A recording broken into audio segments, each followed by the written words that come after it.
তাহলে তুই এত বড় ভালো বক্তৃতা দেওয়ার পর তুই আজ করছু যে 18% মোট ইসলামী দল 18% ভোট পাবি, তাহলে কত বড় দালাল।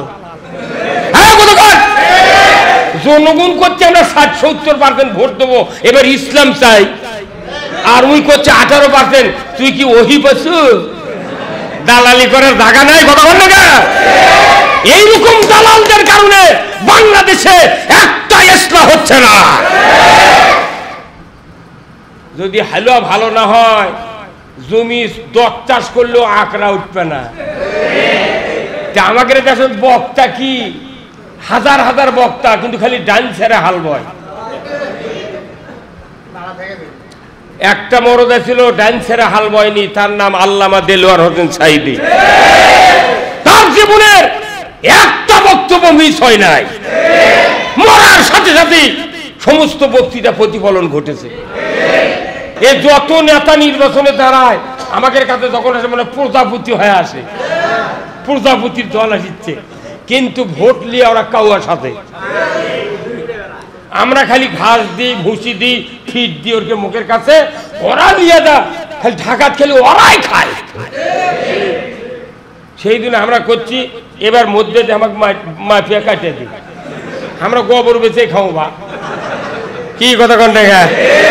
কিন্তু আল্লাহর মর্জি সারা বাংলাদেশের লক্ষ কোটি কোটি মানুষ তারা এবার ইসলাম আর অন ইসলাম ভাগ করার রাস্তায় দাঁড়িয়েছে। আপনাকে এই ভাগের সাথে শরীক হবেন? কারা কারা দুহাত তুলে আল্লাহকে দেখান। এতক্ষণকে বোঝা গেল আপনি যদি এই ভাগ না করেন, রসুলের সময় মক্কার থেকে মদিনায় যখন উনি হিজরত করলেন তখন 2 ভাগ হলো, 1 ভাগ কোরআনের আইনের পক্ষে আর 1 ভাগ আবু জেহেলের আইনের পক্ষে। ওটি তো 2 ভাগ হয়ে গেছে। আর আমরা এই যে এমন কথা বলিচ্ছি, এমন কথা লিখিচ্ছি, এই বয়ান লেখার কারণ কি?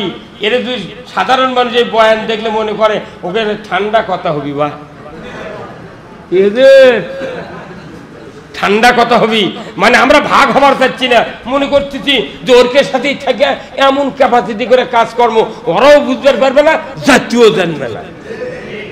লাভ কি?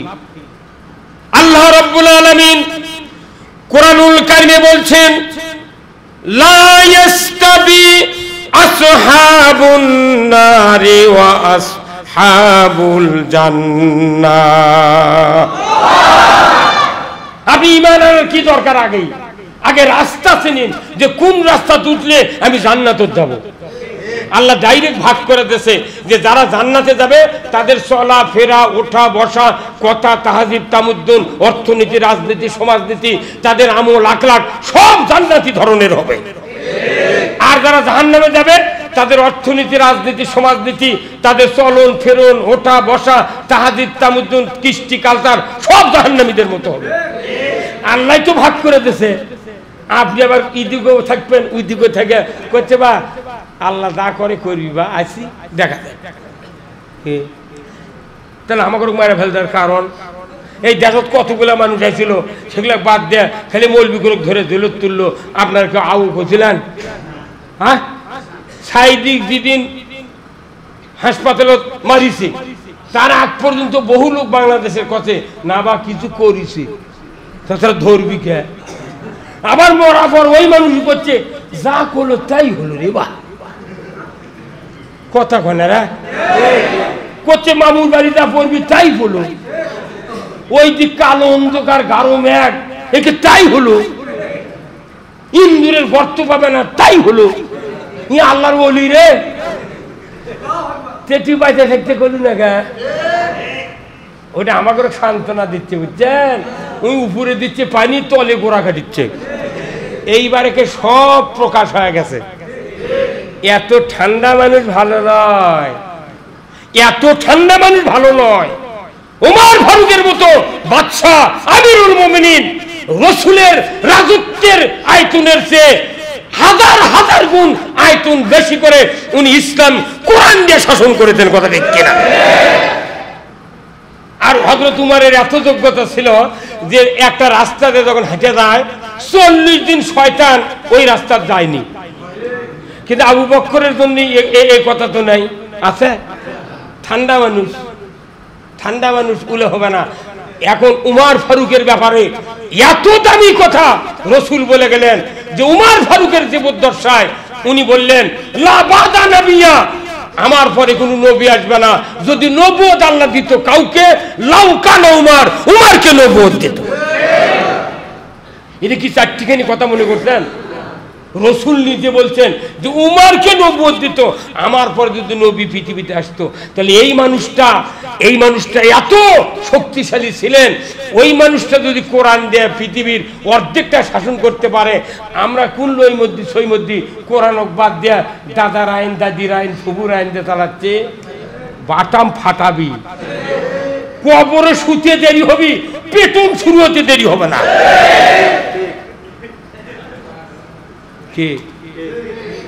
মুরব্বী আলো থাকতেছেন কে? ওই ব্যবসা গেছে শুনে যে হুজুর কয় কিরি, কোন ব্যারিকেড নাই। আপনাকে ইসলাম বুঝানোর জন্য আমি আসছি। আসল ইসলাম কোথা থেকে শুরু হতে হবে এটার মেইন দলিল আপনাকে আমি দেবো আজকে। কি শুনতে রাজি আছেন? মেইন দলিল হলো আল্লাহ রসুল যখন মক্কাতে কোরআনের দাওয়াত দিলেন, কালেমার দাওয়াত দিলেন, ওনার বক্তব্য ছিল যে ইয়া আইয়ুহান নাস কুলু লা ইলাহা ইল্লাল্লাহ তুফলিহুন, হে মানুষ সকল, তোমরা যদি মুক্তি পেতে চাও, নাজাত পেতে চাও, তাহলে মুখে কালেমা পড়ে নাও, লা ইলাহা ইল্লাল্লাহু মুহাম্মাদুর রাসূলুল্লাহ। কি কি সস্তা কথা রে, এত দামি কথা। পুরো কোরআন আর হাদিসের কালেমা হলো মেমোরি কার্ড।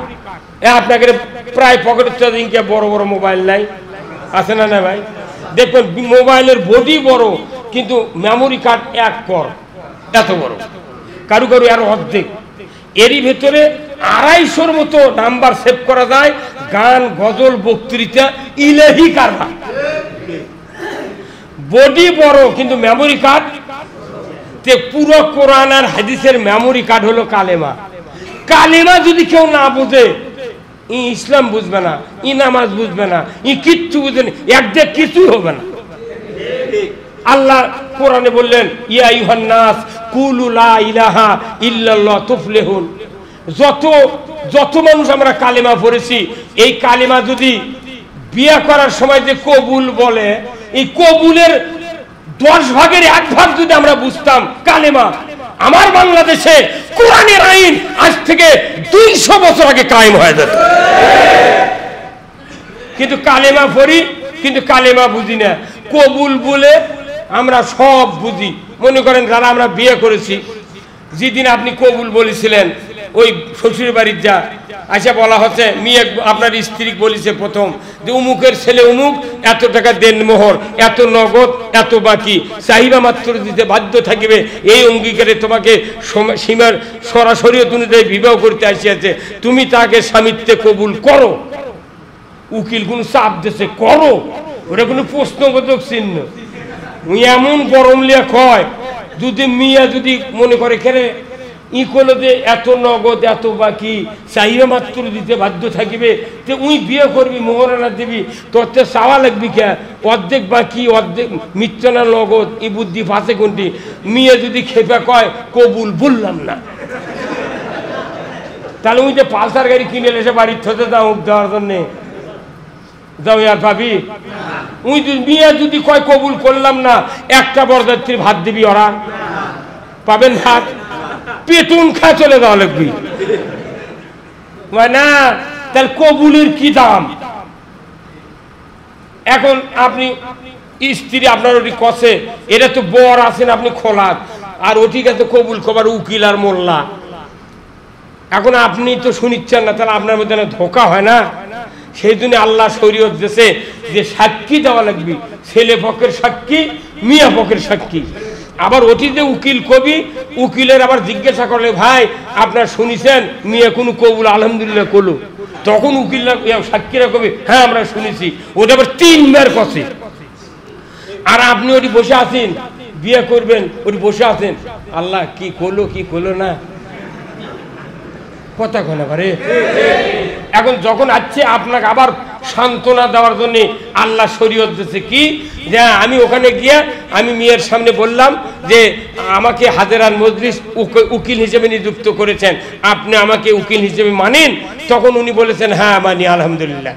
তারপরে বলছি এত দেনমর, এত নগদ, এত বাকি, অমুকের বেটা, অমুকের পুত্র, এত নাম্বার ছেলে, চাহিদা মাত্র দিতে বাধ্য থাকিবে এই অঙ্গীকারে, এত নগদ, এত বাকি, তোমাকে শাদী করতে আসিয়াছে, তুমি তাকে স্বামীত্বে কবুল করো। এটা আমি 3 বার বলেছি, 3 বারই মেয়ে বলেছে। তখন ছেলে পক্ষের আরো অভিভাবক আছে, তো ওরা তো যায়নি উঠি মেলা, ওরা কইতে কেবা তোমরা শুনিছ কথা ঘনা রে, ওই 3 সাক্ষীতে তুই মারতে বসে আছে। ওই সাক্ষী আছে কে? যাই জীবনে নামাজ পড়ে না তাই ওদের সাক্ষী, আর যাই কোল দ্বারা হয় এই জীবনে নামাজ পড়েনি, ওই শ্বশুরের থেকে লুঙ্গি লওয়ার জন্য ওই টুই মারতে বসে আছে। ওর ভাত খাওয়ার শেষ, ওর টুপিও শেষ। হ্যাঁ কথা বলে চল, সব জায়গায় ব্লাড মিথ্যা দিয়ে আমরা জন্ম নিচ্ছি, কথা ঠিক কিনা? বাংলাদেশে শতকরা 3টে বিয়ে হয় নগদ মোহরানা, আর তাম 97টা বিয়ে হয় মিথ্যা কথা কয় মোহরানা বাকি থুয়ে। মোহরানা বাকি থুতে থুতে এমন পরিবেশ হয়ে গেছে, মোল্লারাই কয় না কিছু বাকি থোয়া লাগে। কি সিটেরি রে, মোহরানা বাকি থুয়ে এখন তো আমাকে এই বাংলাদেশে কোনোদিন কয়টা বিয়ে সব শোধ করে হয়? তাহলে এই মিয়া কথা তখন যেটি বললো, আপনিও কবুল বললেন, উনিও কবুল বললো, তোমাকে স্বামী স্বীকার করেছে, তুমিও তাকে স্ত্রীতে কবুল করো। এখন দুইজনই কবুল করে বাড়িতে গেছেন। যা আপনি করছেন যে নাসিমা আমার এই 3 দিন বিয়ের কাজে আমার মাথা ধরেছে, আমার কাপড়টা ময়লা হয়ে গেছে, তুমি ধুয়ে পরিষ্কার করো, আমার মাথা টিপে দাও, আর কাল সকালে আগে ভাগে ভাত পাক করবে, আমি দুলা ভাই যাবো দাওয়াত দিবেন। তখন যদি বউ কয় না তোমার কবুল করছি, ভাত পাক করা লাগবে তাড়াতাড়ি, তারপর কাপড় ধুয়ে দেওয়া লাগবে, মাথা টিপে দেওয়া লাগবে, এটা তো আমি কইনি, ওই বউ আপনি থুবেন? তখনই কবেন তুই টোপলা বান, কথা কন না গা? আবার আপনার স্ত্রী 6 মাস 10 মাস 1 বছরের পর প্রেগনেন্ট হচ্ছে, গর্ভবতী হচ্ছে, এই বউ যদি কয় আমার 9 মাস গর্ভ, আমার পিন পিন করে ব্যথা হচ্ছে, তোমার কি দয়া নেই? আমার মনে হয় আমি নর্মালি প্রসব করতে পারবো না, তুমি দয়া করে টাকা দিয়ে আমার ক্লিনিকে নিয়ে যাও, আমার কাটিয়ে বার করা ছাড়া আমার মনে হয় ভয় হচ্ছে, আমি বোধহয় বাঁচবো না, তুমি তাড়াতাড়ি টাকার ব্যবস্থা করো। তখন স্বামী যদি কয় যে না আমি তোমাকে কবুল করছি, সিজারের টাকা দেওয়া লাগবে, এটা তো কইনি, এই বউ কি ওটি থাকবে আর 5 মিনিট? তুমি সাথে সাথে বাপের বাড়ি চলে যাবি। কোন বাপটার সাথে বিয়ে দিছো? এই যে মসজিদে বক্তৃতা হয়, সবাত হয়, একটা মানুষ হাত তুলে কন্ত কোনোদিন কছে যে এই সাবরুলের আব্দুর রূপ নামে একটা ব্যক্তি বিয়ে করেছে 6 বছর হলে, তার বইয়ের মেক্সি ছিঁড়ে গেছে, প্যারাশুটের তেল নাই, তার ব্লাউজ নাই, গামছা নাই, তার পায়ের স্যান্ডেল নাই, দয়া করে দিয়ে দিবেন। কোনোদিন শুনেছেন? কেন শোনেননি? এই বক্তৃতা করা লাগে কোনোদিন? কোনোদিন তার মানে কি বাংলাদেশে যারা আমরা ঈমান এনেছি, কবুল বোঝার কারণে আমরা বুঝেছি, কবুল যাক বলেছি ওরই মধ্যে পেটিকোট, মেক্সি, স্যান্ডেল, প্যারাশুটের তেল, ব্লাউজ, ওর ভরণ পোষণ, সিজারের টাকাও আছে, কথা বল না, ওই কবুলের মধ্যে আছে। আর বউ মনে করছে যে আমি যখন কবুল করছি তখন ওর মধ্যে মাথা টিপে দেওয়া, জ্বর আলে মাথার পানি দেওয়া, ভাত পাক করা, গোল বাড়ান, খ্যার কাটা, ঘাস কাটা, যত কাম আছে গোল বাড়াতে সব করা লাগবে, ওই কবুলের মধ্যে আছে। স্বামীও বুঝেছে কবুলের মধ্যে এগুলা, বউ বুঝেছে কবুলের মধ্যে এগুলা। এই জন্য সমাজের বক্তৃতা লাগে না, অথচ কালেমা পড়ার মানুষ আজ বক্তৃতা দেওয়া লাগছে ইসলাম হওয়ার জন্য। তুই কালেমা পড়ছিস, তো নামাজ কায়েম করা লাগবে, এটা তো জানিস, সুদ বাদ দেওয়া লাগবি, চুরি বন্ধ করা লাগবি, জানা বন্ধ করা লাগবে, আল্লাহর আইন মানা লাগবি, আল্লাহর আইন ছাড়া কারো আইন মানা যাবে না, এগুলো তো কালেমার মধ্যে আছে। তাহলে বোঝা যাচ্ছে বাংলাদেশের মানুষ কবুল জায়গা বুঝিছে, ওর অর্ধেক যদি খালি কালেমা বুঝলে হনি, আমাকে জীবনে বক্তৃতা দেওয়া লাগলো হন না। তাহলে এটা আগে বোঝা লাগবি, ঠিক নি একদিনকে ঠিক মাস্তানটা গাঁজা খায় কেতালা 27 মণ গাঁজা খায়, এটা আমি বক্তৃতা দিয়ে দিয়ে এবারকে দিচ্ছি, পুলিশ দিয়ে ওটি গাঁজার আসর ভাঙ্গিছে। এবার কোথায় মুসলমান? কবুল বুঝলেন, আমরা বুঝলাম, কিন্তু কালিমা বুঝিনি। আমরা আল্লাহর সাথে ব্লাপ দিচ্ছি, আল্লাহর কাছে ভাওতাবাজি হিসেবে আমরা পরিগণিত হয়ে যাচ্ছি। কে হুজুর কথা কোন না? হ্যাঁ, সারা জীবন দল করে না, সারা জীবন আল্লাহ রসুলের বিরুদ্ধে দল করে মরার পর দেখা করছে বিসমিল্লাহ ওয়ালা মিল্লাতে, মানে করছে তোমার আল্লাহ তোমার নাম নিয়ে এই মাইয়াতকে নবীর দল ঢুকে দিলাম। তুই পয়সা দেখতে নবীর দল করলু না, মরার পর কবর তুই নবীর দল ঢুকলু, তুই হুইল থিয়া নবী কোনটি পাবি? তুকলিয়া কি করবি রে? কতক্ষণ মেলাও মানুষ আছে আমাকে প্রশ্ন করে, হুজুর নামাজ পড়ব, রোজা করবো, জিকির করবো, দাঁড়িয়ে রাখবো, হজ করবো, অত দল করা লাগবি কে? তুই দল করবি না, মরার পর তুই দল ঢুকলু কে? হ্যাঁ কতক্ষণ মরার পর প্রথম কাজ হলো ইমানদারের, প্রথম কাজ হলো কালেমা পড়া, দ্বিতীয় কাজ হলো ঐক্যবদ্ধ হওয়া, জামাতবদ্ধ হওয়া, দল করা, ধরে বল ঠিক কিনা? আল্লাহ কোরআনে বলছেন ওয়ালতাকুম মিনকুম উম্মাতুন ইয়াদউনা ইলাল খায়রি ওয়া ইয়া'মুরুনা বিল মারুফি ওয়া ইয়ানহাউনা আনিল মুনকার ওয়া উলাইকা হুমুল মুফলিহুন। একবার পরিষ্কার ওয়ারেন্টি গ্যারান্টি কার্ড।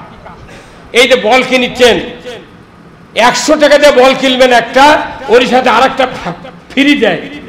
এই সিএনজিতে বেসেনি এগুলা বাল্ব 100 টাকা দাম, ওর সাথে আরেকটা ফ্রি দিয়েছে। দুটা বল নিয়ে ঘরত লাগাছে, টিকটিকির আন্ডা দিয়ে ভাত খাচ্ছে। দুটা বল লাগানোর পরে ঘরের মধ্যে দেখা যায় না, মনে কুয়াশা লাগিছে। আর 280 টাকা দিয়ে একটা ওয়ারেন্টি গ্যারান্টি হচ্ছে 12 ওয়াট কিংবা 16 ওয়াটের একটা বল নিয়ে ঘরত লাগান। আপনার 4 যদি জানলা থাকে, 4 জানলাতে আলো পাকেরি দেওয়া যাবে। তাহলে আল্লাহর কথার পেছনে ওয়ারেন্টি গ্যারান্টি আছে, আর মানুষের আইনের পেছনে ওয়ারেন্টিও নেই, গ্যারান্টিও নেই। মানুষের আইন যখন মানবেন, ওই কুয়াশার লাগান আপনার দুযোগের কাম কুমিন্দে হয়ে যাবে, আপনি বুঝতে পারবেন না। তাহলে আল্লাহর আইন মানা দরকার না মানুষের আইন মানা দরকার? কারা কারা আল্লাহর আইন মানবেন হাত তোলেন তো দেখে। আল্লাহু আকবার, নামার হাত। আল্লাহর আইন যারা মানবে তাদের ব্যাপারে আল্লাহ কোরআনে কি বলছেন? আল্লাহ রাব্বুল আলামিন কোরআনুল কারীম বলছেন সূরা মাইদার 8 নম্বর আয়াতে, ইয়া আইয়ুহাল্লাযীনা আমানু কুনু কওয়ামিনা লিল্লাহি শুহাদা বিল কিসত ওয়ালা ইয়াজরিমান্নাকুম শানানু কওমিন আলা আল্লাহ তা'দিলু ইদিলু হুয়া আকরাবু লিত-তাকওয়া ওয়াত্তাকুল্লাহ ইন্নাল্লাহা খাবীরুম বিমা তা'মালুন। আল্লাযীনা আমানু ওয়া আমিলুস সালিহাতি উলাইকা লাহুম মাগফিরাতু ওয়া আজরুন আযীম। সূরা মাইদার 8, 9, 10 নম্বর আয়াত।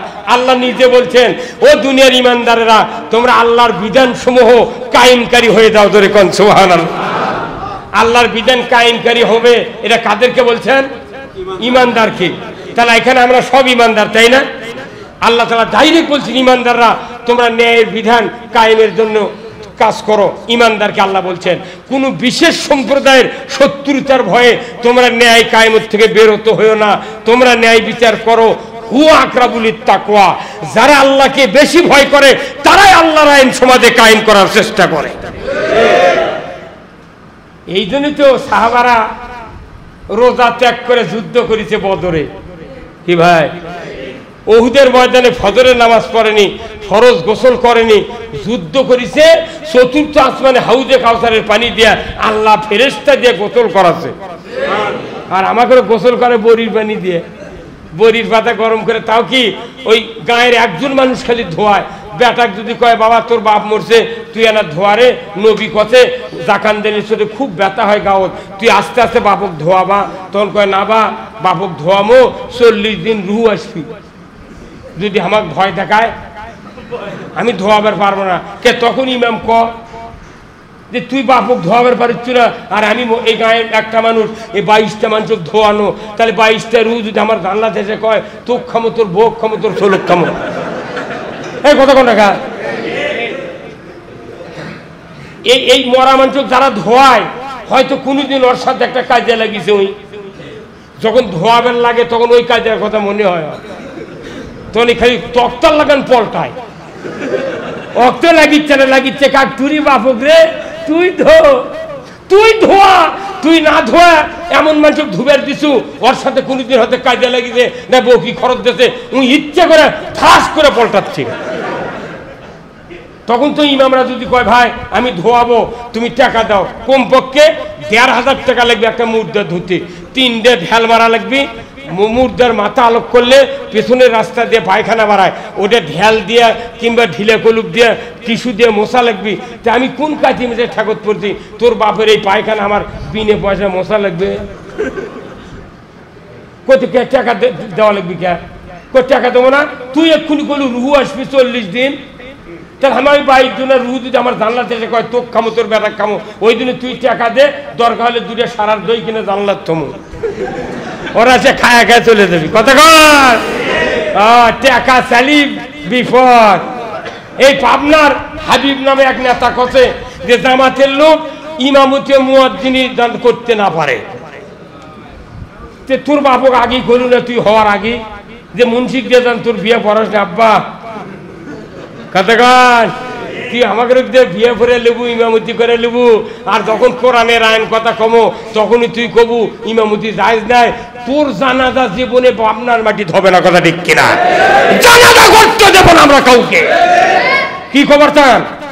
আর এক নেতা কছে যে হুজুরদের বউকে বলতেছি তোমরা দেন হুজুরের সন্তান দান পেটত ধারণ করো না।